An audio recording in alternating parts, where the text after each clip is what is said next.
Okay. Oh man, I keep forgetting to take that off the screen. Give me 1 second. There we are. Well, hello. Master control.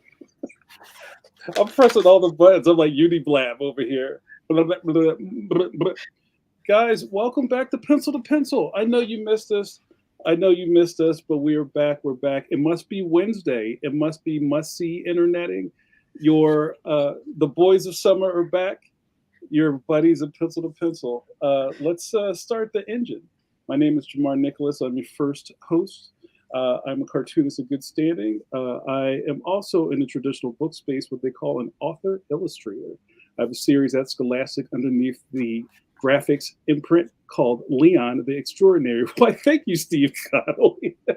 You may not know this, but it's a series. The next book in the series, Leon Worst Friends Forever, will be out in stores October 1st. Pre-order it, why don't you?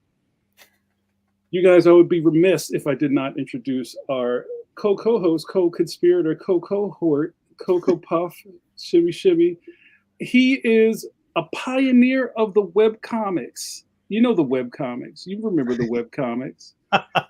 He is known in these streets as Stone Cold Steve Conley. Hello, Steve Conley. Hello, guys. So good to see you. As the co-host, my name is Steve Conley. I write and draw the webcomic The Middle Age, which you can read at middleagecomic.com. It's on the Webtoons, on the Tapas, on the Go Comics, and you check it out at middleagecomic.com. I also make game stuff, like if you play the Dungeons and the Dragons, you can the Dragons. Yeah, you can pick that up over on my website. Go check out steveconley.com. But I would be remiss if I didn't introduce the Tower of Power, the man of the hour, too sweet to be sour, the maestro of mark making, Mr. Mike Manley. Hello, everyone. Well, hello, Mike Manley. I'm Mike Manley. I currently am employed drawing cartoons that will fill your childhood, give you pencil shaving trauma. That's a PST, right?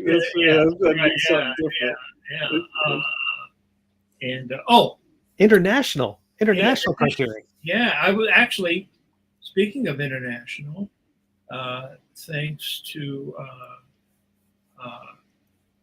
a friend, an overseas friend. Those are the best friends. I got in the mail today a really awesome package containing some reprints from Denmark. Wow. Of my Phantom work, along with so this is a Phantoman. It's from Egmont is the publisher. Yes. And they have not only they reprint Phantom, my stuff. They usually reprint a classic story. I think in this issue they also print some of the great series Undertaker. So here's a. Wow, so this is reprinting the part of the death of the Phantom, death of the 21st Phantom story. Mm-hmm. So they're in a spiffy mean cover of the Phantom Men. Nice. Yeah, and then another one. Wow. They also come out in Australia. They reprint. In fact, the Phantom is reprinted around the world.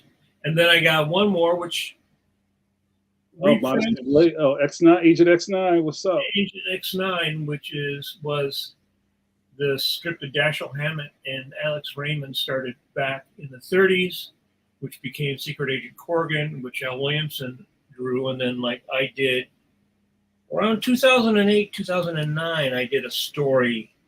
But this is actually before I started working for King Features. I did a story with X9. Is that the one where I get murdered? Yes, I was gonna yes, I got the best thing about doing comics, sometimes you get to kill your friends. Oh, as it should be, Mike. Here we go. Hold on. You found it. So there's JAMAR getting murdered. He deserved it. He had it covered. JAMAR being murdered. Goodbye, JAMAR. Oh well. Hey, Well, at least I look good. That's all. That was the young, smooth Jamar. Did they translate that sound effect? Pang? Or is that... Pang. Well, you know what? They have different.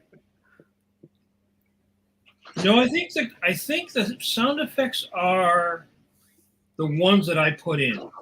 Right. The text is different. Sure. What do they speak? Finnish, I guess. Well, hold on a minute. In Denmark. Okay. Denmarkian. I think they speak Finnish, right? So that's great. That was a lot of fun for me. I did 2 stories for them by Mike Barr in 2000. Yeah, 2008 and 2009. Brendan Burford, who used to be the editor at King, was looking for somebody, and I believe somehow he got in contact with Bob Wyachek, the inker, he did a lot of stuff for Marvel, and he recommended me, and so it was sort of fun to do that. And I think I did that while I was I forget what else I was doing. This is long before I started working on the Phantom or Judge Parker. I might have still been doing stuff for Marvel at that time. Well, it's cool that you can kind of maybe even out of the blue, like, hey, Mike, there's a package. Oh wow, look at this bunch of stuff that I did. That's good mail, and we don't get enough good mail these days. Yeah. Well, it's funny to see your stuff reprinted in a language you can't read, and also the Phantom in Denmark his costume is blue, his trunks are red and black, and his little wristlet things are also colored red, and so he's different colors around the world. In some countries he's actually his whole costume is red. So I know that we picked up last year, Tony DePaul, who writes the strip, told me that we picked up a couple of publishers in India. Wow. So he's very popular overseas. So my stuff gets seen not only in in all the website and the papers here, but then it's reprinted around the world. That's fantastic. Awesome. Yeah. Yeah. And so we're talking about a lot of newspaper strips today, and that's kind of a nice segue into our guest tonight. Jim Keefe is in the wings, kind of like when the Batman gargoyle up in the rafters looking down at us, waiting to drop in. Holding and lurking, right? That's right. And I know we have a lot of new eyeballs watching us tonight because Jim brought his people with him. I love it. So if you're new to watching Pencil to Pencil, guys, we're not new to this. We've been doing this for over 5 years. We have a deep archive of great interviews and programming. So please like, subscribe, and check out the back. Soon we'll have to be picking our replacement like Johnny Carson, right? Right, we're gonna get Malcolm Jamal Warner to take my spot, but there you go. I'm going. So, Mike, why don't you do the honors and tell us about Jim Keefe? Well, I guess I've known Jim a long time now because he does the art on the sister comic strip that is also written by our scribe Francesco, who writes Sally Forth, and he also writes Judge Parker. And Jim is also a graduate, another alum of the famous Kubert School. And then we have another little funny co-contact because Jim, from like 2006, I think, to 2013, did Flash Gordon revived Flash Gordon for King Features, and of course, he was one of the fun things I'm sure we'll talk about is getting a lot of classic guys to come in and do a week's worth of the strip. So he was also a big Al Williamson fan. So there's cool. all the little connections. Very cool. That's exciting. So, all right, Jim, be prepared for prepared to beam up.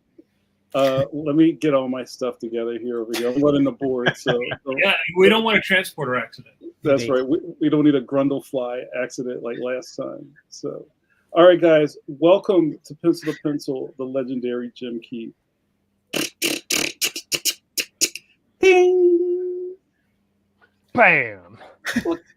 That's where you got to do your Super Sentai. Welcome, Jim. How are you? I'm doing good. With that fly reference, I literally wish I had a fly mask or something. Seeing him, that'd be this big, hideous. Like, that would have been fantastic, like a giant head. That would be great. oh my God! It's like, oh, not gonna go. Oh well, welcome. The chat is all excited to see you. So we know where the bread is buttered. So Jim, welcome to Pencil. We've been trying to coordinate to get you on for a long time, but the stars have aligned and you are here. So thank you so much for. Yeah, I think third time's the charm. Third time's the charm, right? So what's going to happen now is everybody who's watching live in the chat, either on YouTube or Facebook, we're going to have a nice shop talk session and maybe get some questions asked by the chat. So if you have something for Jim or the rest of us, put it in the chat. I cannot guarantee it'll get on screen, but I'll do my best. So Mike, why don't you start this off and I'll go into the chat room. Well, I just thought it was funny how there's so many interconnections between your stuff and your strips, your interests in mine, which I guess I suppose, Jim, in a way, it's kind of typical of guys who are right around our age group, but there also seems to be that crossover with strips, which is not as common now, I think, as it used to be. No, what was cool, like I started off at King Features on staff. So as far as that connection with strips, it was so great. Like I just got to meet so many syndicated cartoonists. They'd come in. King Features back in the day would have these huge Christmas parties at the Waldorf, like where just you'd have all the cartoonists there, all the executives there. Like, you know, at some point that kind of dropped off. But I met so many incredible cartoonists because of that, just the King Features connection. And Al Williamson being one of them. So it's just amazing. And I got to really stress real quick, because you were popping up the Phantom comics. So I got a package in the mail the other day. It's Flash Gordon comics from India, Shakti Comics. And I'm going to pronounce, if it's pronounced Shakti, great. If it's not, I apologize completely. But like right now overseas, they're reprinting all my Flash Gordon stuff. And what they're doing, this incredible artist, Ankit Mitra, who I'm also mispronouncing his name, I'm sure. He like takes my stories and he does like new covers to them. Oh, that's cool. Which is just so freaking cool. And so like, I'm wondering when you see your Phantom stuff reproduced, because they have to, it's a different format. It's comic book as opposed to a comic strip. How do you like the reformatting of your strip when you see it? Do you think they do is it a good job as far as how they handle that stuff? Yeah, I mean, it's they put how many? Well, they put a couple on a page. Because they take my Sunday pages and they have to I didn't do. I could take that space and do whatever I want with it. So it wasn't like a tier and a tier. I could do a vertical panel. They just take it like it's 4 up, so not quite a week. Okay. So it's that way. It's proportional, I guess, to a comic book page, because strips, as anyone knows who has to reformat their stuff for like Instagram, Comic strips and comic book pages are like not the right proportion, No. except for comic books and comic strips. Yeah, and I know like Comics Kingdom, which is where you find Mike and my stuff online for King Features, like that's been a battle. Like they have a new website now which formats it a little better than it used to. There was one format they used which would like, oh, we'll take the Sunday page and an algorithm said, and now it's all set up for your phone. And it's like, Right. oh, don't do that. It came out so bad. And they figured that out, and they've revamped that thing. What was it, like the beginning of this year they revamped it? Yeah, like February. Yeah. So, but it is something the Syndicate is really working hard on because, I mean, like I was on staff when they were first, it was called Daily Ink back then. And that initial push, like, hey, this internet thing, it may be something. So what if we put, strips on the web? So it's interesting to see how they've kind of worked with that, like where it became like something like, hey, we should offer them online, but all of a sudden online became the way to look at this stuff now. I don't know if any of you do web comics, but it's it is that kind of thing where it's such a different market than it used to be. Oh yeah. I mean, I would assume now at this point that more people read Judge Parker and the Phantom in the United States anyway online than actually read it in the paper, because especially what's happened in the last 2 years with the newspapers dropping all those strips. Right? Oh yeah. So well, and that's something King Features is very aware of with Comics Kingdom. Like how do we manage this? How do we transfer this audience here? And as far as money, compensation, all that kind of stuff. I think it's funny because like I started on staff at King like in 1989. So like it's been over 30 plus years with King. It was like on staff, then working with him. Like it's been continuous, but starting on staff and then doing freelance. And I've been through like 4 presidents now. And I've seen them all kind of attack this, how to work the web, the internet, as far as make it something that's really up to date and will appeal to a new generation. Yeah, I've had many conversations, especially with Tony DePaul. Oh yeah, and he said, that the strips are really part of newspaper culture, and newspaper culture is different than comic book culture, right? Yeah, like the way they're used to dealing with all the problems that print dealt with, right? So like when you started, that was sort of like the last gasp of a lot of the strips, because guys like a lot of the classic illustrator guys sort of retired right around that era. I saw John Prentice, he was doing Rip Kirby. I saw like John Cullen Murphy was doing Prince Valiant at the time, like all these classic illustrations. Oh, and what was fun about working on staff is originals would come in. So we would, John Cullen Murphy, like you're talking about the shift as far as, how things used to be to now. And we used to get, John Cullen Murphy would send in his Sunday pages and he would do them full page. We would, take the page, make a stat of it and reformat it for different formats. But you'd get these beautiful John Cullen Murphy pages still smelling like pipe smoke. Like you knew he was just at his desk smoking his pipe.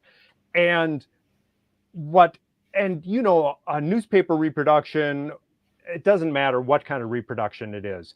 When you go from those beautiful pages to you make a stat of it, then you reformat it, then it gets shrunk.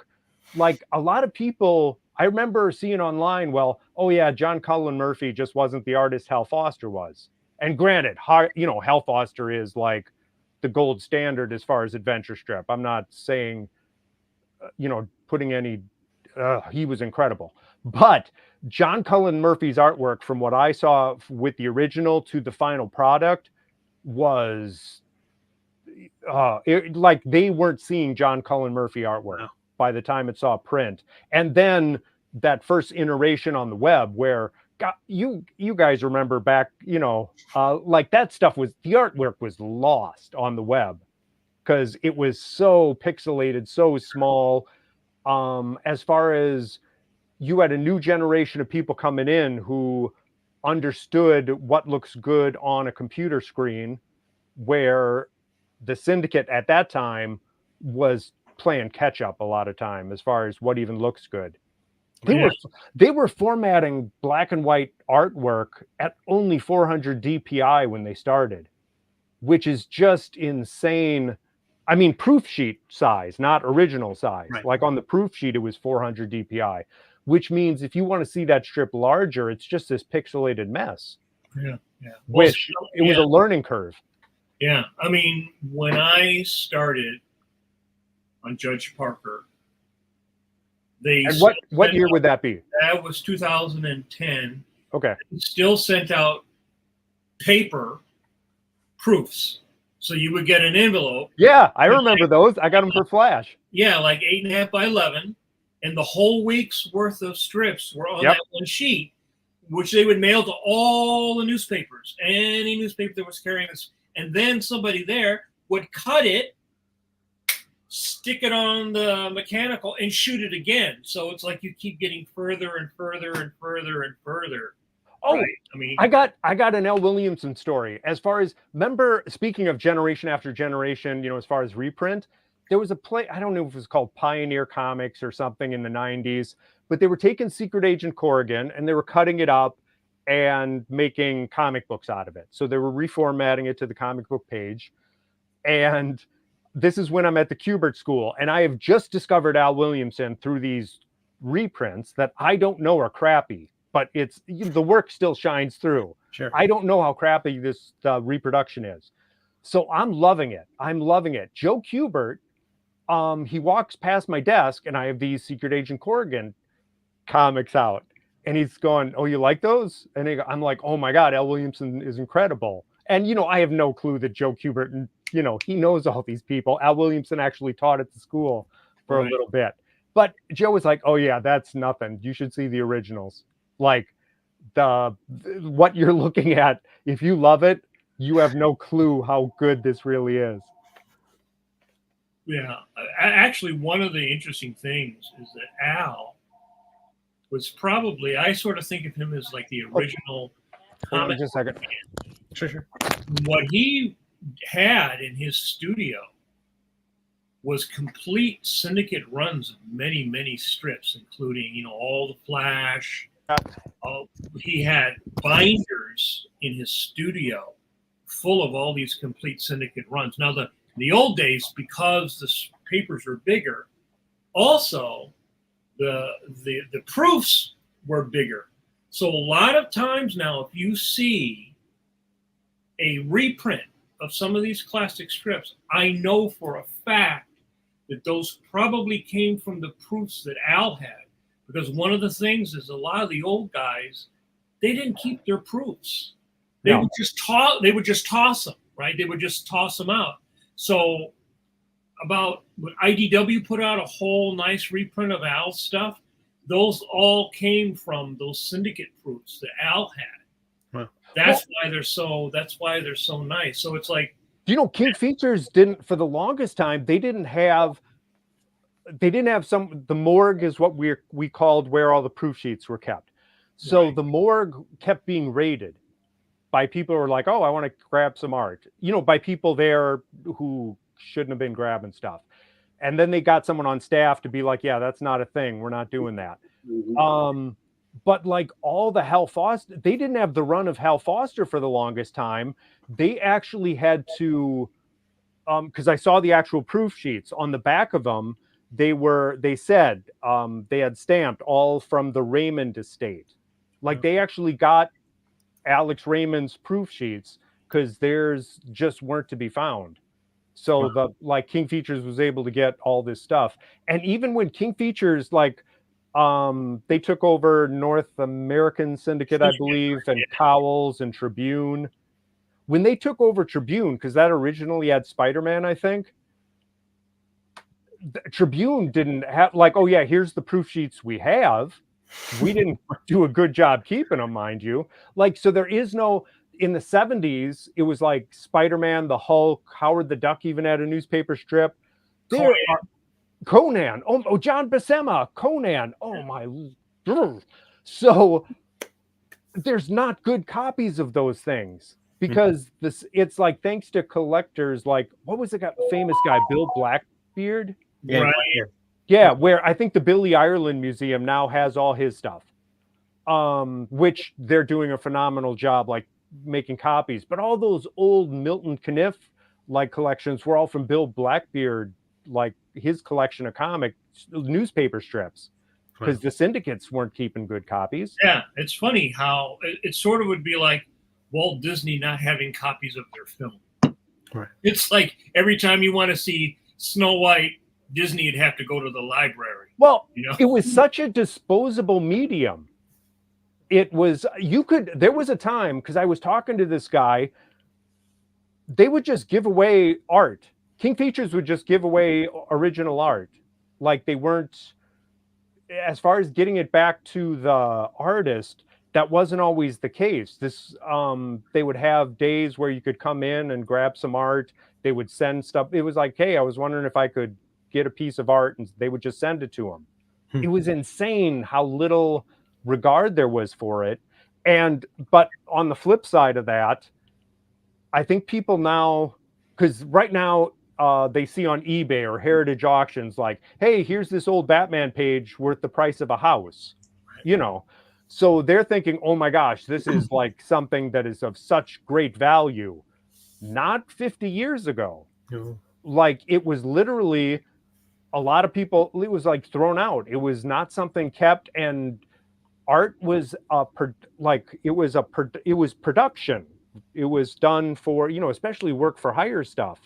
You're doing stuff that is like the company owns, and it's a job you're doing, which it's being cut apart. And, you know, they complain like John Romita putting faces on Kirby's stuff, or Kurt Swan's Superman face on Kirby's stuff. And it's like, oh, that's sacrilegious. It's like, no, it's a DC Marvel character where an editor said, yeah, put a face on it. Like it wasn't considered sacrosanct. Is that a word? Yeah. It wasn't considered this like holy relic that they got in.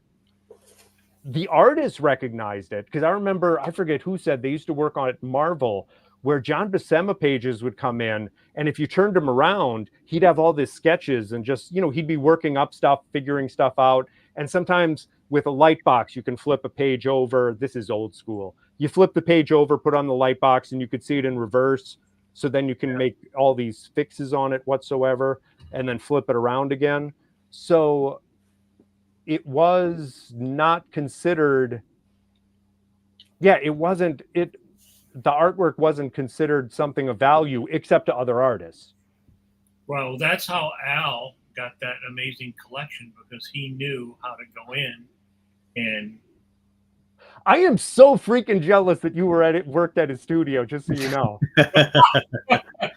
I got to his studio once, and okay, I'm going to do an abridged version of this story because it's insane. So I'm working at King Features. They're literally moving offices. So they're getting rid of proof sheets and all this stuff from like books from the 60s and stuff there. It's like, okay, this is just stuff we don't need to care, you know, we don't need anymore. So my editor at the time, he was literally said, hey, they're getting getting rid of a bunch of stuff on the, what was it, the 7th floor. If you want to go dumpster diving, be our guest. Like if you want to just go up there and, you know, if you find anything. So I'm like, holy crap, yeah. So I go up there. Now this is early 1990s. Cut to the chase. I find all the proof sheets of Al Williamson's entire run of the Flash Gordon comic that they were just throwing out. So I'm like, oh my gosh, this is all black and white, beautiful artwork of the comic that he, like, it's Al Williamson 1960s Flash Gordon. It's incredible. So I grab all that stuff, and we happen to have an editor at the time, Tom Danning. I know Tom. He was my editor at Marvel. Yeah, so he had just come from us from Marvel, and he worked on the Flash Gordon comic that Williamson and Schultz did for Marvel. Okay. Yep. So I said, you know, Tom, Al Williamson should really have a copy of these proof sheets. Can you give me his address? So like I made a copy for myself, but I sent him like it's like the very first issue of, you know, Flash Gordon, the proof sheets. Sent it to Al Williamson, like, hey, just thought you should have this. I didn't know, and I'm sure you're aware of it, the entire first issue he did of that comic was stolen. Yeah. All the artwork was gone. He never got it back. So out of the blue, this, you know, guy who works on staff at King has just sent him all the proof sheets of this very first issue that he thought like he didn't have any of the original for.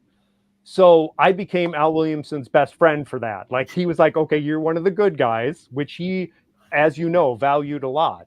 Yeah. You know, and so he invited me over to his studio once, because this is when he was, you know, 90s. What year did he pass away? 2010. Yeah. So, oh my God, he couldn't have been more generous, because by the time I actually went out to his studio, I was doing Flash Gordon. He should have been doing Flash Gordon. He and Mark Schultz actually put together a proposal for King when they were shopping around, and King said no. And Mark Schultz, it's like, no, we're not paying that much, how much you want, so we're not going to just no to that. And Al Williamson told me, he said, and I hate myself for this, but I lowered my own price because I wanted to do Flash Gordon. Yeah. And I said, okay, I will do it for this price. And he said, King Features was like, yeah, we're not paying that much to do Flash Gordon. And it was just a kick in the groin to him, because he was like, really, you're not doing this. And it was like sometime after that I eventually got the job. It wasn't like I was picked over. Yeah, God, I was picked over Al Williamson. But so for him to meet with me, and I showed him some of my stuff I was doing, like in the back of my head, I'm like, you should have this job. And I did say, like, if, you know, I would love if you did a page.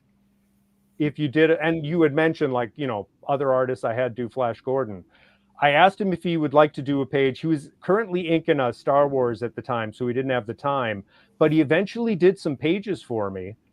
And his requirements were insane, because he was like, first of all, well, not insane, but I mean, I want lead time, because, you know, I'm not working. But one of his requirements is like, I will not accept payment from you for my work, because I know King isn't paying you enough. Like, yeah, just that he was just incredible. Yeah, I could go on and on and on. He was a real fan of comics. I mean, oh my God, yeah. Of that whole generation of people, especially of the strips, of that whole generation. We're talking like the EC generation, so Wally Wood and all those guys. He was really, more than Frazetta, more than all his contemporaries, he was really a huge fan. Well, and what's funny, okay, so another guy from that generation of artists, when I was on staff at King, George Evans was working on Secret Agent Corrigan. Right. Now, I'm a young guy. I have no idea who George Evans is. I don't know EC Comics. I didn't know him. I didn't know Aces. All the World War I art he did in the planes. No clue. All I'm seeing is these originals come in, which are amazing. So I contacted him and like, oh my God, your stuff is amazing. And he was like, yeah, I never hear from King Features. So this is kind of nice that someone reached out. And he had me over to his house. He actually told me, there was a time Frazetta couldn't get work early in his, early on, and George Evans would get him work. And he would tell me, because I was living, was I living in Long Island at the time? He would tell me, because he was the old guy of the EC crew, because it's like Williamson and Wood, they're the young guys. And he would tell stories like, oh yeah, they would come out and a story would be due Monday. And they'd be like, well, the story is due Monday. Let's go to Coney Island. So they'd go to Coney Island and have a great time. And then they'd all get together and be like, okay, we got to get this out by Monday. It would be Frazetta, Al Williamson, well, the whole crew. Yeah. And they would get these stories done. And I think those stories, like George telling me those stories were just epic. Yeah. Al said that they would sometimes be working on the same page at the same time, cut it up, and then tape it back together to take it in. And actually, we did that a couple times when I was working in his studio. Because and what years were that? Just so I have a. I started going up around 1984. Okay. 85 until like 89. I moved back to Philly. So was he up in Honesdale at the time? I was in Honesdale. So I would go up because Brett had moved up there, Blevins. So I would go up and hang out and visit. And then eventually I moved up and I was there for like a year. And then that's when Al decided to sell the house. So they moved. Yeah, those guys were real fans. Like, people are fans of comic art now, but those guys are really fans of the strips. Back when the strips were, it was like Flash Gordon was like Game of Thrones. Oh, they were superstars. Those people don't really have a hard time understanding now, like how popular. If Hearst could steal a strip from the Tribune. Oh yeah, look at Hal Foster doing Tarzan. Right. It's like, hey, do you want to do your own strip? Do it with us. It was Citizen Kane, right? All of that. Yeah. I mean, and I want to touch on just, with you working with Williamson, with me working on staff at King, I think something that's really missing today with young artists, which they're missing out on, is that mentorship and apprenticeship, especially with working on staff somewhere, because jobs like mine, they outsource now. I mean, that's why the whole comic art department was just let go. We're going to outsource all. They actually let me go and then hired me back freelance for the job I worked on staff. Because insanity.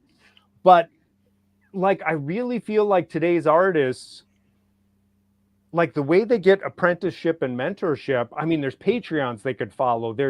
If they do hook up with someone who really knows their stuff, there's artists to follow that they can learn stuff.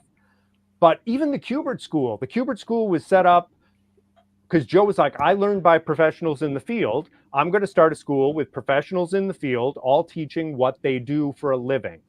It's that mentorship apprenticeship. And some of the artists at the Kubert School would end up working, like being an assistant to some of these teachers, right, working on their books. And like for me at King Features, it's funny too, because even on staff, like there was, Bob Weber Jr., who did comics for kids, he was just leaving. John Solardo, who did Tarzan and Buzz Sawyer, was one of the editors. So you had that wealth of knowledge. And there was guys like myself, we were just, and Jerry Kraft worked with me on staff. And he has gone on to incredible fame, award-winning Newbery artist with New Kid and that series of books. Shout out to Jerry Kraft. Well, he can hear you. He's in the chat. Okay. But he and I, it was funny because artists knew to contact, instead of calling like one of the people, they know to call us because it's like, hey, I need this done with my strip. you guys are on staff and actually do the work, so I know it'll be done and it doesn't have to be passed to you. Like, so like he got in touch with cartoonists. I was getting in touch with cartoonists, and we had this mentorship and apprenticeship under them, because for the most part, and working for a syndicate or working for Marvel Comics or working for Disney or wherever you're working, it's, there's just a business transaction aspect to it. You're producing work, you're meeting deadlines, they need certain requirements, stuff like that. But you don't have that, like that artist to artist connection, I think, is missing now. And you don't see a lot of editors. I was thinking like Joe Kubert, he was an editor. Carmen Infantino, at DC also. You had these artist editors. And now you have, you have copywriters and you have different, they come from a different, they don't come from the artists anymore as far as being editors. And I think that's a big hole as far as people coming in, as far as what's needed I guess, for lack of a better way to say it. Well, we've talked about this before, about mentorship, and I think because of the way everything is structured, young people don't. If you have a teacher, like a lot of the illustration programs, their last year, and JAMAR will tell you this too, they will say that you need to go get a mentorship, right? They try to make you. Oh yeah, I taught at MCAD, same kind of thing. You need like a semester of an internship, something. Right. Now, in my experience, the majority of the people don't end up probably getting mentorships because they don't actually know how to be polite. They don't know how to talk to. They don't know how to talk to a professional. And maybe when you're younger, sometimes you don't value. You think, oh, this person is old. What could they possibly have to reveal to my young? You do okay. So I taught at MCAD. You did have those students who were like, especially I found like first year students, because they're just out of high school and cocky. They're like, oh, I got to sit through this class, design. I know design. I'm a freshman in college. But you do have kids, and anyone under 30 is a kid to me. But they're just starving for that kind of mentorship and apprenticeship as far as that knowledge base. And those are the students who are fantastic. Yeah. The ones who are just drinking it up. And the problem being, like at MCAD, like they'll reach out to me. Like Paul Fricke works over at MCAD right now, phenomenal artist. Like he wants to pull in artists to do apprenticeships and internships because they have to do internships at MCAD. But like a full-time artist like myself, like I don't have time to take on someone for an internship. It's a lot of work to do that. I can't navigate that. Well, it is. We've talked about this before. If you're going to train someone to be your assistant, right? That's a job in itself. Right. And there's like that learning curve to get your assistant up to the level that they're good enough to help you. Yeah. Right. So it's like water wings. Then they're good. Then they're good. Then they're too good. Then they're off. They're off. They go. It's funny because so I'm doing Sally Forth now.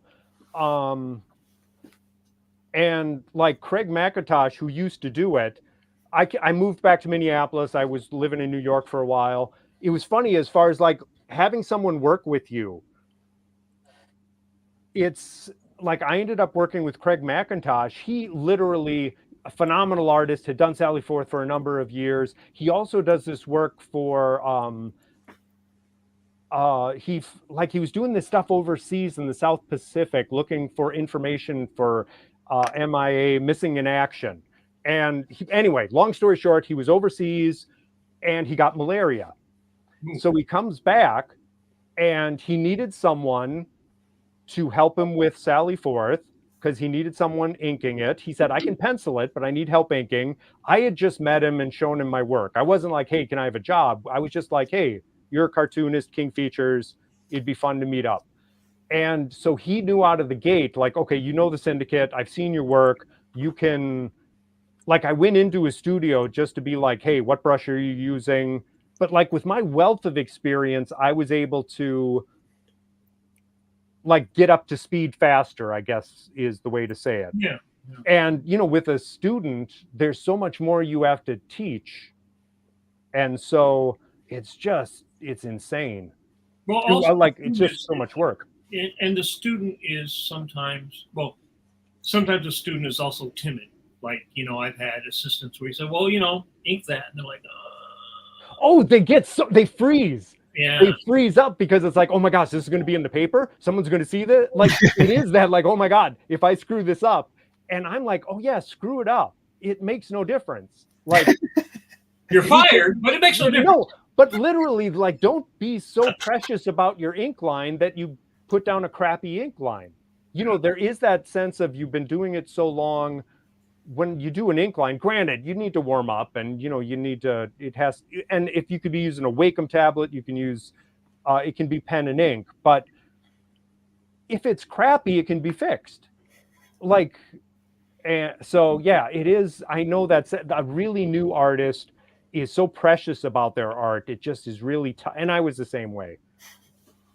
But and this, I want to draw some other people into the conversation because I think there's two more people.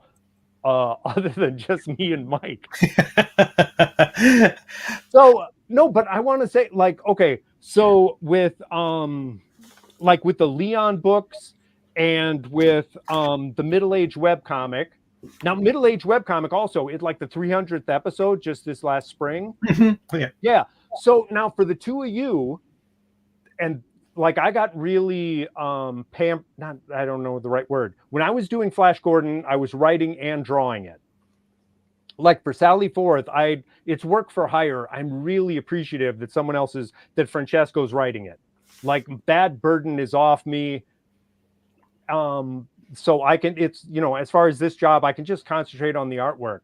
But it's always to write and draw your own stuff. Like that is always. Like, I think that's the best. I don't know how else to say it. Like, you have so much control. And as far as coming at it from an artist perspective, when you're writing it, like, I don't know about you guys. I'm just curious. Like, when I was writing Flash Gordon, I built from the visuals in my head. Like, I was building, the stories would come about because of the visuals I wanted to draw.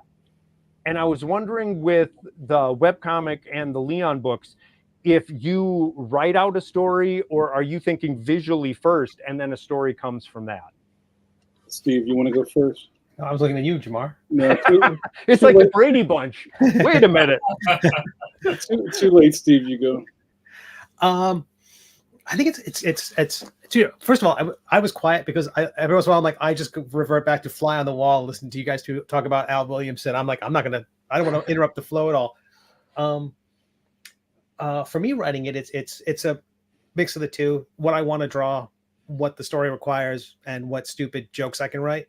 Like if I'll retailor I will push chapters back if it gives me more room to tell dumb jokes. You have that flexibility. Yeah. I mean, I have no constraint. I mean, it's like I'm basically laying the track in front of me as I'm going. I know where I'm going, but I'm definitely improving. It's not like I have a page count that I have to hit. I feel like Jamar's got a much more. Here's the specs. Here's the page count. Yeah. How does that work for you, Jamar? Yeah, a little bit to what you were saying, Steve. But yeah, I do have I have a page count. I have a deadline that's in a year, and I have writing calendar commitments along with editorial, and then there's the art part. So it's in segments, but also I'm thinking about visually kind of the notes I want to hit, kind of like you were saying, Jim. And also what's especially important in kid lit is that there's some growth and there's story arcs, and I'm trying to tell these overall stories with these kid heroes, so you're trying to check off a lot of boxes at the same time.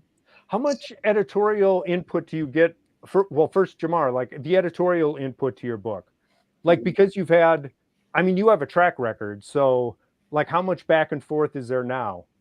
Well, a lot of that really starts at the kind of the germination of the story, like, me turning in my synopsis for the next book.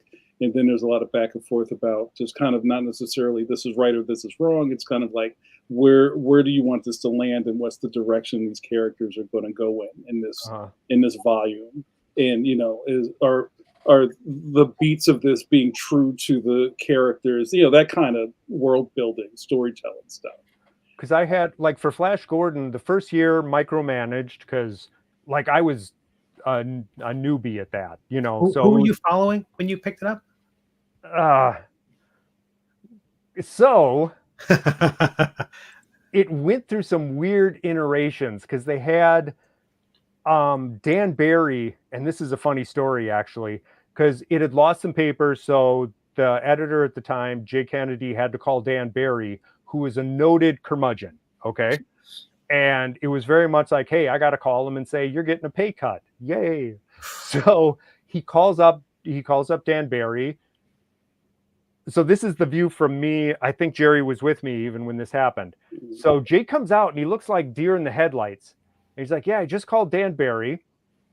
And I said, because of the circulation, you have to take a cut and pay on Flash Gordon. And Dan Barry told me, and I won't use the word, but F you and F your family, and hung up. Okay. So, and he's like, okay, well, that didn't go well. And then, like, just a few minutes later, his secretary says, Dan Barry's on the line. And Jay was like, and I'm thinking he's going to apologize. That just gut reaction. He was mad. So Jay picks up the phone and Dan Barry says, F you and F your family, and hangs up again. And he quit right then and there.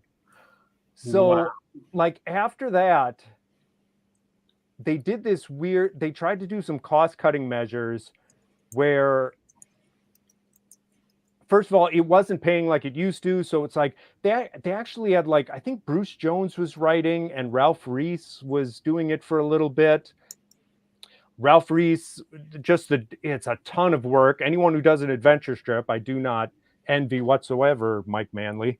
So, so anyway, Ralph Reese felt behind. So they had Gray Morrow stepped in. Like, it was literally like supposed to go out that week. It was that far behind. Wow. Gray Morrow came into the office and just started cranking out Flash Gordon dailies. So he was drawing in the bullpen. Yeah, and bullpen meaning they had an office and they said, here, you can sit in here because we need them now. Wow. So he came in, cranked out a ton of stuff. He was kind of hoping to get the job, but they were like, thank you very much, and we're still looking for someone else. It was just insane that they kind of did that. That's weird. Yeah, it was very weird and disrespectful. But that, like I said, that's a whole different crew. So, and then they had, long story short, it just went through all these iterations. They had a Buenos Aires group of artists doing it, which were doing some cookie cutter stuff because it paid so little. Mm-hmm. But then you had it like it was done in English, translated to Spanish, and then translated back to English to be like, sometimes you'd get a strip back and all the script would be in the word balloon. Like, it's a, draw Flash in the corner and he is doing, it would be in the, word balloon panel. And it was just like insane. So they were looking for a new artist. They turned down Al Williamson and stuff. So like I did not follow Alex Raymond, Austin Briggs, Dan Barry. There was like this tumult. Mac Rayboy. Oh my Lord. Like, so many fantastic runs on Flash Gordon. I came after this like rocky period. So it was like I said, I got micromanaged just to kind of like, hey, we want to make sure you know what you're doing before. And then after 6 months to a year, it was, I didn't get word one. I had a lot of freedom. So, wow. And I loved, once again, writing and drawing is just the best in that sense as far as being a cartoonist. And even I remember Charles Schultz talking about comedy when he said when he's drawing a strip, Like he'll have the joke in mind, but when he's drawing it, it may go into a different direction because and you guys know this, you're the writer and artist. So it may just go into a different direction, which you're flexible enough to do because you were the writer and artist. And I actually have a really good working relationship with Francesco because he will send me some stuff. And every so often, I will just go just left field, like, hey, if that's the term. Like I did one where it's like, hey, he wants this like ha ha ha behind Ted. That's like the Joker, like that. Oh, like the Killing Joke. And I did this whole Killing Joke parody with, and then I sent it to, Francesco afterwards saying, I thought this was funny. But it's a really good working relationship because he's like, hey, I trust you with the art. We're good to go. And as far as the writing goes, I'm not micromanaging him. He's not micromanaging me. So, it's a good working relationship because having worked on staff at King, there was artists and writers who hadn't talked in a decade in very popular strips. Wow. Yeah. Can I poke back a little bit of the timeline here a little bit? You went to Kubert, but you're also at King Features very early on. Did you? Yeah. Okay. So I get out of the Kubert school. That summer is when King Features was like, hey, we have this guy, Gene D'Angelo. He had been a colorist for DC. He had worked at King Features for years and years and years. He's the colorist. He's leaving. So we want a new guy. So Jay Kennedy, new editor at the time, he shopped around at Pratt, School of Visual Arts, Kubert School, and I think one other. The only people who got second interviews were Joe Kubert students. Wow. Because we knew color guides. We knew all the comic. Like King Features didn't have to teach us that stuff. They may have gotten some great color stuff from the other schools, but as far as the particulars of comic strips, we knew it forward and backward. Practical know-how. That's great. Yeah. So I went in. There was 3 of us who went in. I ended up getting the job. And so from Kubert School, it was King Features Syndicate on staff as a colorist. And I was like, it was funny because Jay Kennedy at the time was the new editor. And he hired a bunch of new people there. And I saw the old guard leaving. And they had been there for sometimes 30, 40 years. And that transfer of knowledge, it just was a shame because it wasn't there. Because Frank Cellino was the head of our department and he had it running like a clock and trains ran on time, this, that, and the other thing. But he was very much, he was just like the editor of the comic art department. So a day before he retires, they had one of the other editors there was going to take over his job. So the day he's leaving, that editor walked over to Frank Cellino, and I have the cubicle right outside Frank Cellino's office, so I'm just watching this happen. So the editor comes up and he's like, hey, is there anything I should know before you leave? And Frank Cellino, he's like the old school Italian guy. He was like, well, if you came up to me 2 months ago, I would have told you. I got nothing today. And that was his last day. Fantastic. Yeah, I watched this oh my Lord. When you were at Kubert, did you have comic strips in mind? Did you think that's what you wanted to do, I wanted a job. As far as comic strips, I grew up on Marvel Comics, and John Romita was the king of cartooning to me with the Spider-Man newspaper strip and his run. Ross Andrew was what I grew up on during my years too. But so I was like, Marvel, I would love to work at Marvel. That'd be great. And then colorist at King Features. And it is one of those things where at King Features, I'm young. So it's like anything you want me to do, I'll do it. They had me hey, we need the front receptionist is out. Bring your coloring up there. Got it, Chief. And I'd be up front and I'd answer the phone. And so they would, but opportunities would come up. It's like they needed someone, someone was retiring. They needed someone to do the fashion illustrations. I submitted samples. I got that job. They needed someone. George Evans, who I'd been corresponding with, he had a heart attack, and he had like 3. They were like, "Hey, you just rest up. We're going to pay you. We're still going to pay you. We'll go to reprints," but they wanted to finish up the story. So from his hospital bed, he sent these and I still have them. He sent just these really crude, circle for a head, stick figure, this is the end of the story, the last 3 weeks. And I drew that, I ghosted that for 3 weeks. So any opportunity I took, as far as hey, you need someone to fill in here. And a lot of stuff I got turned down for too. And Jerry, same kind of thing. We were both just hungry. So anything that came up, we did. And they weren't looking at us to do the stuff. We were like, what about me? What about me? What about me? And they would be like, no, no, no. So yeah, Jerry and me, oh my God, we have a lot of stories we couldn't, sometime the next time we go to a pub, we could tell those stories, because it's just a lot, it's all the stories you can't say because it involves people who are still alive. Yeah. Well, and also Jay Kennedy, his situation working there, he was one-on-one. I thought hey, here's a great guy one-on-one. He's the guy who hired me, but his focus was not the adventure strips. He brought in mutts. He brought in, he brought in a bunch of successful strips, zits, mutts. I'm trying to think of another one. And of course he had a lot of failures too, because that's the nature of the business. But I hate to bring up a story where it's hey, look at how stupid this person was, where it's okay, in that one instance that happened, I don't want to broad brush someone with, hey, that's all that person is. Mm-hmm. So it's more, that's why it's good to tell those stories not online, because stuff gets repeated and it's hey, this person's a jerk, and it's well, yeah, they were a jerk that second. They weren't, and here's where they weren't a jerk, but you don't hear that story. And that's part of the business. I mean, I think, well, that's what's fun listening to your podcast, and I'd recommend it, because some people, once they get started, they're talking and it's whoa, I don't know if you should have said that.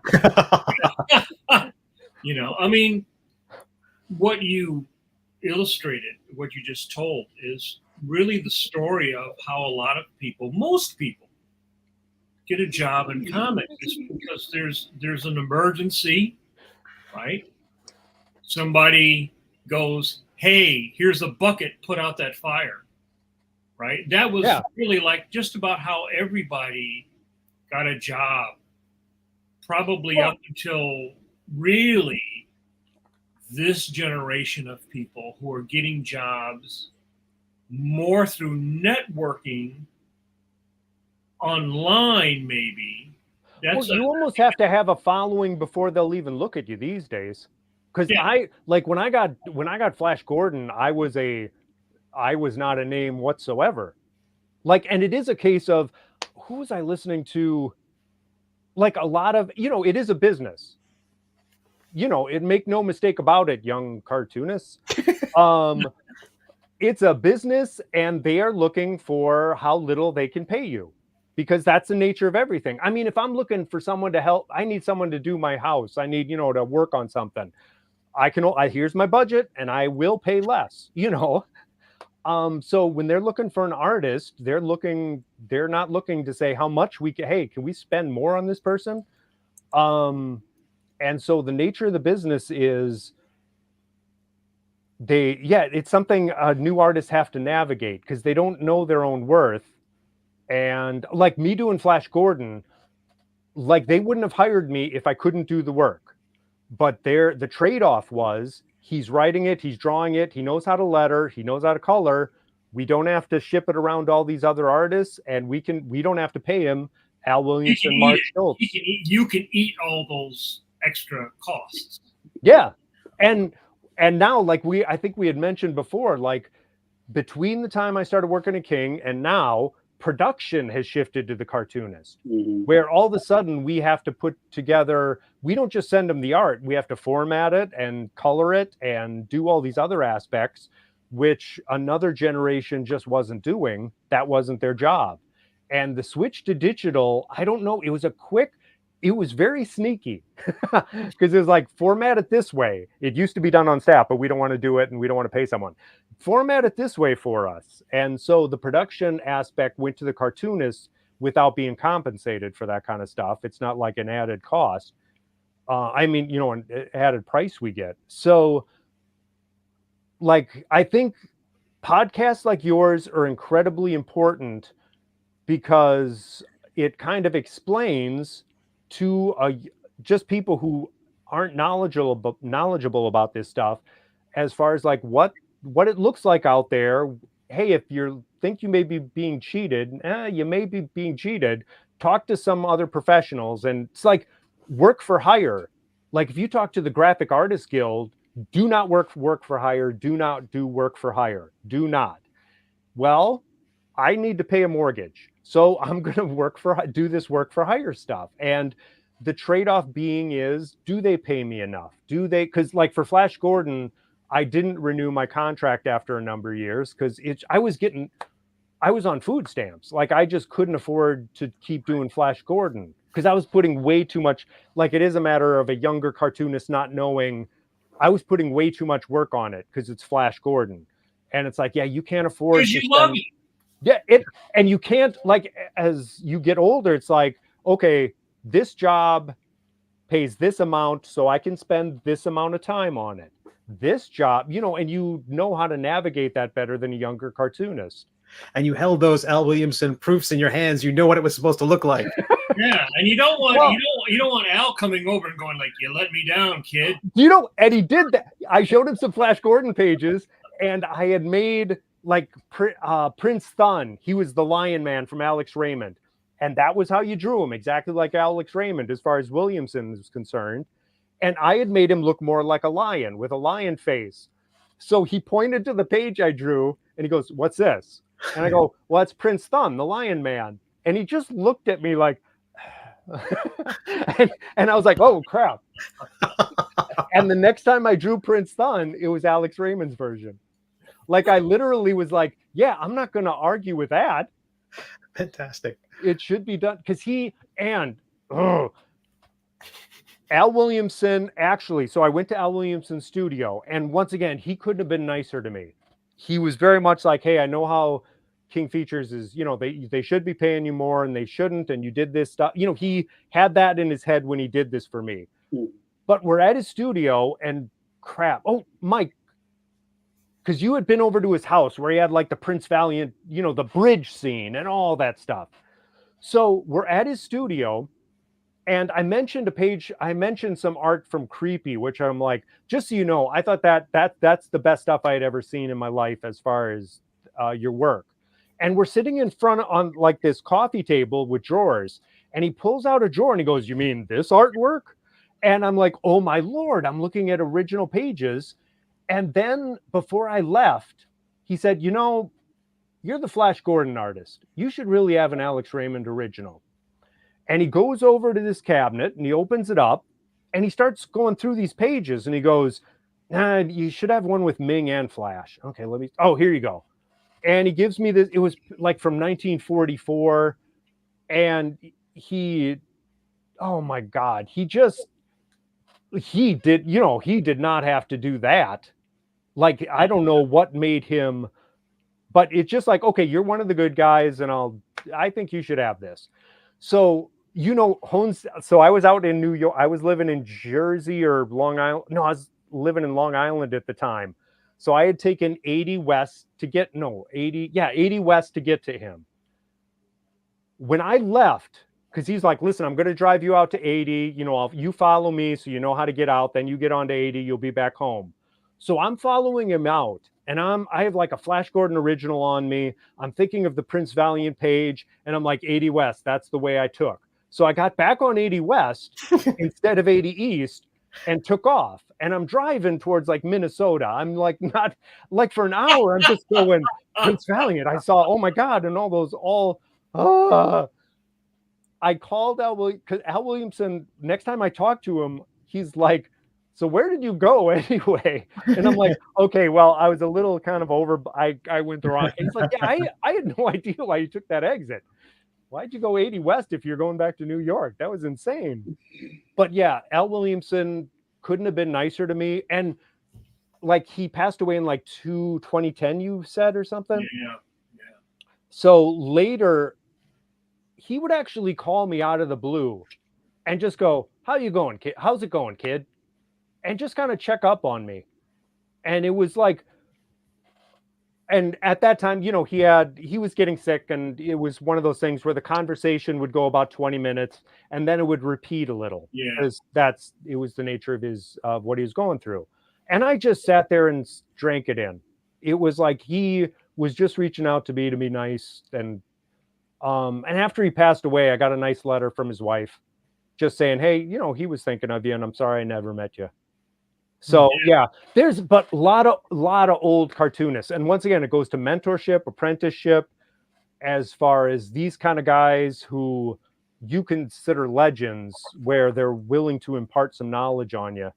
And like I said, you having worked in the studio, I can't imagine. This will be a good time because I have to check the runway, and we're getting close to the end of the runway here, Jim. We have a couple of questions that I started. Steve, would you be a sweetheart and address Absolutely. those? This one feels like a nice segue we were just talking about. Milo B, I'll say Milo B, on YouTube asks, I feel like newspaper comics are the core of my own art development. Is legibility for printing more a hindrance or an engaging challenge? Has it changed with online display able to be larger? Oh, I'll go. It's funny because I remember even at the Kubert school, like inking some stuff, and I tended to have a little bit. I loved the Winsor Newton brushes, so you know I'd be using those. And Joe Kubert was like, "Oh, that's a good line for reproduction." Like we had that kind of knowledge back then. Like, hey, that's a good line for reproduction. So, I think, like, I don't know if any of you do this, but I will literally make like a proof sheet of my stuff before I send it to King, and just kind of like the same size it's going to be, you know, just print it small. Like I'll do a sheet of all 6 dailies and I'll print it out on 11 by 14, 8.5 by 14, and just kind of see how it looks, just to know. And also I do like using pen and ink. So if I do transfer to digital, I already know the thickness of the line where I'm not going too small. I'm not zooming in and doing a lot of detail. Like I was doing it enough years, like Flash Gordon is all pen and ink. The lettering was all hand drawn. Wow. So I already know what doesn't reproduce from having done that. So I know not, like I think younger cartoonists on the Wacom tablet who are, you know, they're zooming in and getting that little bit of detail in. Mm-hmm. Yeah, print it out. Just print it out and look at it and see what it'll look like, because your screen gives no indication of how it'll look in print whatsoever. And they shrink it even more sometimes with certain papers. They shrink it even further. Like yes. Yeah. No, and it is, I think it's hard too, because comic strips now are very much a written, if this makes sense. The art is very secondary with comic strips, I feel, in the newspaper, because there's no room for the art. Right. And so the jokes, if you'll notice, are in the script. It isn't about the drawing so much. I think one reason Calvin and Hobbes was so huge is because he really stressed the artistic humor as far as, you know, the visual element. And so that's one of the hugest hindrances of doing a comic strip, is just you're very, and I don't mean this, it's just the nature of the business. You're very secondary to the script because of the nature of it, for lack of a better way to say. And as far as being able to zoom in on the computer, who's really doing that? They're looking at the art and they're scrolling and scrolling and scrolling. It's not like people are going, hey, let me see a Bernie Wrightson was known for very delicate lines and all this lush detail. No one wants to look at that artwork on a phone. Like that's not, they're looking for artwork. And actually it's funny because I put a lot of detail into Flash Gordon. Some of it dropped out, you know, back even in the day. The new guy doing Flash right now, Dan Scotty, holy crap, his artwork is perfect for that strip in today, especially in today's medium. Sure. He has a when I say minimalistic style, I don't mean simplistic style. He has his drawing, and I think of like Bruce Timm Batman, that animated style, which just the barest, just get it down to the basic lines and if you don't nail it, it looks horrible. Like you really have to be on top of it. So his artwork, I think, is great for Flash Gordon because he really knows how to draw. He knows design, and that those little images are really popping because of his color and the strong imagery. So I can't say enough about the new Flash Gordon stuff he's doing. Yeah, we had him on a couple of just recently. Ago. Yeah, super recent. Go check that out. He's doing amazing because they actually were reprinting my stuff. They reprinted my stuff for 20 years. Like that was a 20-year gap between his stuff. So they just kept rerunning it. Oh my God. I only did it between 7 and 8 years, and it was just on a loop. Wow. And I was like, oh, really? Because it was funny. Because when I left, like I said, I wasn't getting paid much to do it back in the day. And when I left, I was like, who are they going to get to do it so cheap? Oh, they'll reprint my stuff. That's free for them. That makes sense. And so and granted, this is like the people at King now, we're talking like two presidents since then. Like for them to really invest in Flash Gordon like they have and get a guy like Dan with that level of like that drawing ability is just phenomenal. Like Flash reprinting my stuff at that point was just kind of crazy. It's, you know, you look at old strips and it's kind of like, oh, that strip's in reprints. Like you want something fresh, not necessarily reprints. That's great. Milo, thank you so much for that question. That was awesome. Yeah, hopefully I answered it. I started rambling, I know. Oh, well, it's perfect. We got another one from Paul Pate on the YouTube. Jim, if you couldn't be a cartoonist, hypothetically. Oh God! And look at how violent he got. Maybe your hands were, I don't know. This is like all of a sudden you see this guy come in with an axe, and it's Paul Pate, and he's like, "Yeah, what if your hands were cut off?" What would be your? I'm not going to read it all out. What would be your career? Do you know? And okay, so I'm in my late 50s, and I've had the nerve damage. I've had the sciatica. You young cartoonists, exercise every day. Eat right and exercise. Get sleep. It's a marathon, not a short run. No. Anyway, so I do think about that as far, like I would like to draw, like to be drawing as long as I can. But, oh God, you look at like Joe Shuster. He, you know, co-created Superman and his eyesight went. And then he was out of work. Like, what would I be doing? That's something I'm navigating. Do you know what? That's something I'm navigating mentally right now, because it is a matter of a daily strip is an unending deadline, and it's a ton of work. And doing graphic novels is a ton of work. Like this job is just labor intensive, no matter if it's a comic strip, graphic novel, and you can't keep that up forever. So like, what would I rather be doing? It would be great. And that's why like creator-owned projects, you have money coming in from stuff that you've created. Like I'm work for hire, so I don't have that.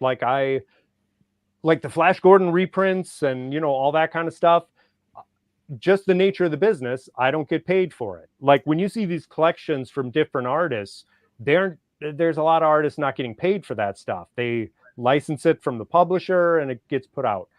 So like I'm really actually working right now to work on some stuff that could be like just is more creator owned, even what I'm doing. So, and once again, follow me on jimkeefe.com and all the links, blah, blah, blah. But so moving forward, what would I like to do? I'd like to be earning an income from stuff that I have that's creator owned. And also at that time too, as far as mentorship, teaching, like I've done that before, like teaching at MCAD, teaching comic art courses. there's a wealth of knowledge there that, you know, you tend to, and that's what Joe Kubert did too. Granted, he was still working at DC and doing all that stuff. Like, he became a mentor to a generation of cartoonists. Yeah. Steve Bissett, John Tottleben, Rick Veitch were the first class, you know, on throughout the years where, so yeah, as far as navigating that, what would, if my hands were cut off in that very bloody accident that I don't even like to think about. They'll reattach. Like, if you see Mr. Stumpy saying, "Hey, I can teach you now." Piano's out. Yeah. Unless it's like, yeah. Oh my God. And I probably offended Those little paraplegics. Pine spinner. So. Pine spinner would be a challenge. Sure. Ooh. Let's move along. Paul, with a follow-up. Oh my God. Your feet. Less visceral. What if you died horribly? Would you? Jim, I just saw an article. Just saw the article about Richard. Oh yeah. Lost all his artwork in a house I saw fire. that article too. So just wondering what your connection is to him. Okay, so Dick Ginden was a Minneapolis cartoonist when I was growing up. And so he did a strip called Ginden. It was a panel strip. And God, it was so Minnesota centric. It just nailed the quirks of Minnesota just to a T. And I could say some of the jokes and they would make no sense to you guys. So I'm not going to. But he was an incredibly popular cartoonist here. You know, some books, you know, the Tribune was putting out books and stuff, but he was also one of those local guys like Charles Schultz. It was very much like, oh, wait a minute, a guy from Minnesota, which is where I grew up, could be a cartoonist. That's insane. How does that happen? And like, I was working at convention service as far as when I was like a teenager. So when the Kubert School got on my radar because of the work of Steve Bissett, John Tottleben, I was like, I'm going there. So Dick Ginden was one of those guys who was just phenomenal, who was a Minnesota cartoonist. And what was interesting is, so we moved to Michigan. All his artwork was lost in a fire at his studio. It was just horrible. But he became, like, I think in Michigan, he was all of a sudden the Michigan cartoonist. And he had all the carp jokes. It's a fish. And like all this stuff, which just so, you know, just nailed that, you know, the community there as far as the humor. And so I did a post on him on my website, and I got an email from him out of the blue. And he was like, hey, that was kind of cool. I love how the web, he was just still kind of like, you could see his wheels turning in the email going, I loved how you could scroll and it's like, hey, and there's the video of me and there's the cartoon and how it's broken up. It's like, yeah, that would be, you know, that's an interesting way to like see this stuff. And he passed away not too long afterwards. And that the Ginden piece I have on my site, the remembrance is that post just kind of revamped after he passed away. But yeah, just a phenomenal cartoonist. And his stuff is, God, it's that kind of, remember, as far as you guys with, you know, working with Scholastic and stuff, I think of like all the collections that come up, like you'd go to your school, they'd have book days. The book fair, yeah. Book fair stuff. And, you know, you'd get these collection of comic strips and stuff, which you don't see comic strips, of course, anymore. There's, you know, what is it? Graphics is the publishing arm of the children's books for Scholastic. Yeah, that's what I'm on. Yeah. Like, I love that the kids, like, it just has people sucked into, it gets kids reading. Because it's like, hey, read this book you have no interest in. Oh, I don't like reading. No, you do like reading, actually, if it's stuff you're interested in. And that's where these kids' books comes in, which they're finally being recognized. Like when I went to the Kubert School, they weren't recognized. It was much like, oh, that's a throwaway medium. That isn't real art. And it sure wasn't get kids reading, but that's how kids started reading because they love these things. Yeah. It's a giant. Oh, and Maddie there. I'm seeing she's an incredible cartoonist. Yeah, she's been in the chat chilling. Oh my God, she's incredible. She has a book coming out soon too. Pick up her stuff, and follow her online. She's one of those students I saw. God, I didn't have a cartooning class with her. I had like a first year design class with. She had just come out of high school, and her stuff. She loved comics, and so I'm like, okay, I like this student because a lot of them. At the end of the school year, I taught a design class at MCAD for the first year students, and some of them were cocky right out of high school, and they would give these teacher comments about the teacher at the end of the year. One of the students, like I said, loved Maddie. She was fantastic and has gone on to, her learning curve has been like this. She knows how to just suck in the information and then put it out there. But like one of these students was like, yeah, Jim's a nice enough guy, but he should really stick to comics. And it's like, oh, you are a first year student. You got nothing out of my class because I was a cartoonist. Got it. Those reviews sting, don't they? Well, and it didn't even I love that review. I'm like, yeah, I am a cartoonist. I know a lot of stuff that you paid. Because that's like, oh, he paid no attention to anything I did all semester. Like, you're paying for this school. You are putting way too much money to not soak it in as much as possible, everything. Well, what is that old saying that education is wasted on youth? On the young? Yeah. I mean, that happens, right? I mean, that's why I always say if you had 100 people saying that they wanted to be a cartoonist, you have one or two. Oh. And those people would be a cartoonist no matter what, because they just have that insane thing going on in their head. Yeah. I think, one of the things that I think is really interesting about our generation as a whole is we've had to transition more than any other generation, right? So if you're in your, say, mid 40s to mid 60s, you as a working artist have had to do more transition than the previous golden age and silver age generation. And the younger generation, because that's already, the transition has already happened. With this younger generation, with how fast things moving now, I'm very much like, oh, they have to, it's like, oh yeah, Facebook's not a thing anymore, it's Instagram. Oh, Instagram's not a thing anymore, it's TikTok.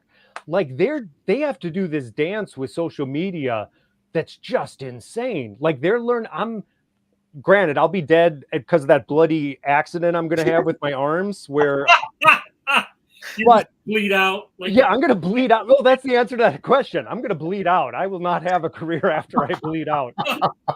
Professional doorstop. Yeah. So this next generation, they are. I'm looking at comments. I'm sorry. They are the dance they have to do with this new technology that's being thrown at them. Hey, here's the new app. Oh, Adobe Photoshop, don't use this. Use Clip Art Studio. Oh, no, Manga Studio. Oh, it's not Manga Studio now. It's Clip Art Studio. Mm-hmm. Oh, this is it's going so fast as far as what they have to jump to. And then you have the companies just saying, because I remember with even Comics Kingdom, it's like, I remember someone saying, hey, try to do some, videos and TikToks. And I'm like, oh my God, can you shoot me? Because I can't be producing that and producing the strip and, hello, my baby, hello, my honey, it just, I can't do it. Mm-hmm. And we were talking just before this chat, like you used to send in the art. Well, now I have the ring light and now I have the Zoom. And, you have to keep up with technology in a way where after we get off this interview, all of this will be obsolete. And I'll have to buy all new stuff, bastards. And it all subscriber base iota. Well, we have a running gag here, Jim, about the facsimile machine. Perhaps you've heard of it. Yeah, I mean, I think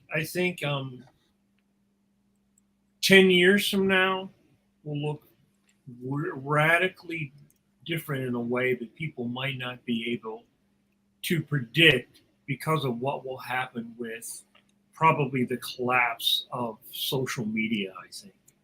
There's I think there's a coming collapse of social media, which was building, but I do think that there's, if you talk to a lot of young artists now, they're very upset by how social media is sort of like choking off everything, right? So then people hop over to Blue Sky or. Oh yeah. So I think maybe what you will have happen is you'll have a generation of people that kind of go almost back to old school, and there will be some use of social media, but it will be maybe to do stuff more in person. No, I think there's definitely going to be a kickback at some point, because even with social media, it used to be you could see stuff, and now there's way too many ads popping up and a lot of stuff in your feed which you have no interest in, and that's not why we're on it.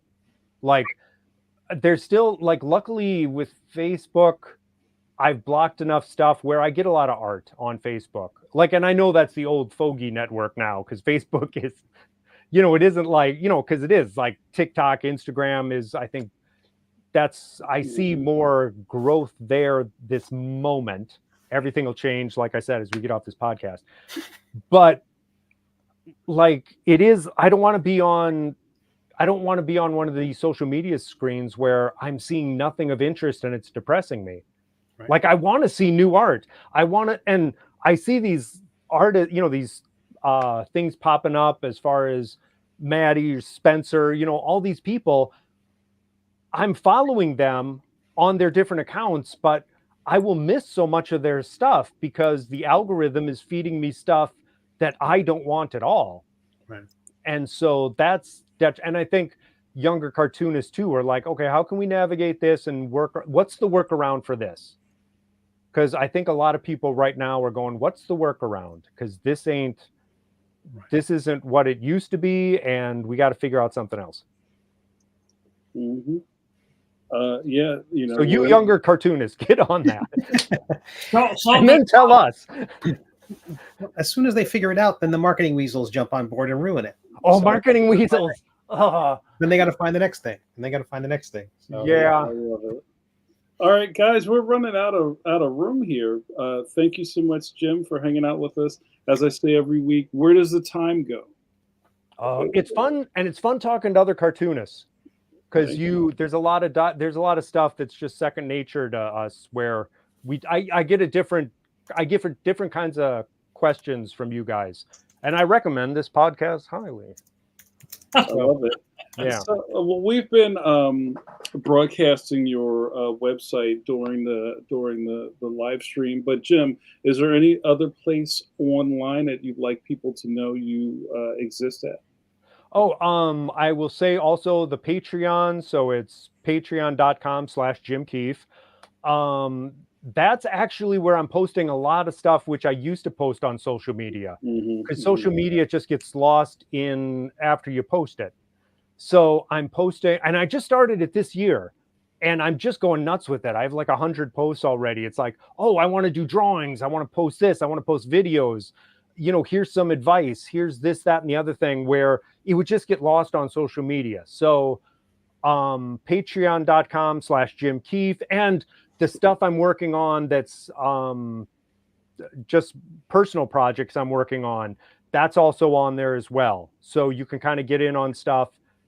I don't want to sound marketing at all. It is. All of a sudden it sounds like a marketing ploy. No, but it is. Yeah. You know how it is. It's like, this is stuff I'm really excited about, and I find Patreon for me this moment is a good receptacle for all that stuff, because you can browse different folders. It's like, oh, I want to see the Sally Forth stuff. No, I want to see the Flash Gordon stuff. Oh, here's the drawing, and here's the drawing tips. So different folders to navigate, where other social media you can't do that.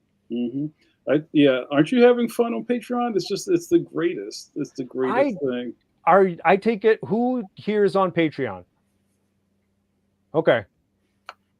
I have one, but I never really activated it. I started it, but I never really. Mine was in a holding pattern for the longest time, and then the beginning of this year, and it's funny because I actually here's advice for a cartoonist. I subscribe to a thing called the Pump Daily. It's Arnold Schwarzenegger, and I apply all his things of exercising to comic work. It's so like, it makes sense, believe it or not. Conan will lead us.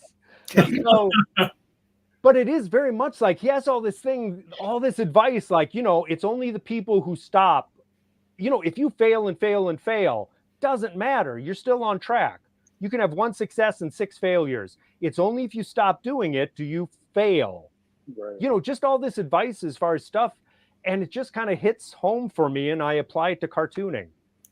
So, and he also says, whatever pumps you up, whatever inspires you, if something inspires you and someone says it's stupid, tell them to shut up. Like, if it's getting you motivated, that's all you need. What is best in life, Jim Keefe? Jerry knows. Jerry knows. The riddle of steel. Yeah, so like Arnold Schwarzenegger is my Patronus, like as far as Harry Potter. Him and Janet Jackson. I think they're not even cartoonists, but they inspire me. I love it. All right, well, we're gonna wrap this up. Thank you so much, Jim. Yes, I'm gonna stop talking. No, you're a fantastic guest, but and as I say too, I don't say this to everybody. Jim, we would love to have you back on in the future. Let's talk about like cartoonists we've met along the way, because it's been spotlight on me. I'd love to hear more stories of you rubbing shoulders with different cartoonists that have inspired you. Okay. Like, just have a round robin, just like go. Oh, it's this. Okay. I'm running the wrong way. There you go. I love the Brady Bunch. I know, I'm looking the wrong way for Mike Manley. I got to figure that out. It's just the royal left, not this left. The royal left. So stage left. So, guys, thank you so much for hanging out with us tonight. It's been a lot of fun. Thank you. Don't go anywhere, Jim. We'll wrap it up. Don't leave. So also thank you to everybody that came in on Jim's slipstream, as I like to say, because every guest always brings some of their constituents with them. I encourage you to hang around, you guys, not like after this, but like, on the channel. Just stay on the channel and wait till next week. Go about your business. All week, they're just staring at their computer. Like Poltergeist with the static. Just static for a whole week. They could be back. Like we said at the beginning of dating ourselves by actually saying static. I know. Oh my God, yeah. So, like I said at the beginning of the program, we have almost 5 years of content. I looked at the thing. I think we have 270 videos. Oh, great to listen to while you're drawing. Yeah. So I would love to see more of your faces again in the future.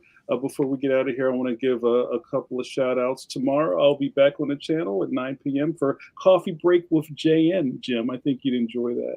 You get to watch me run my mouth and drink a cup of coffee. And when I'm out of coffee, the video is over. And also, because I'm very proud of myself, I ran the table, you guys. We have guests for the whole month of August. So next week we have animation legend Robert Alvarez will be joining us. I think that's going to be a great one. So join us then. So guys, we're going to say goodbye and good night. Thank you so much to our guest Jim Keefe. You were an amazing. You guys rule. Thanks a lot.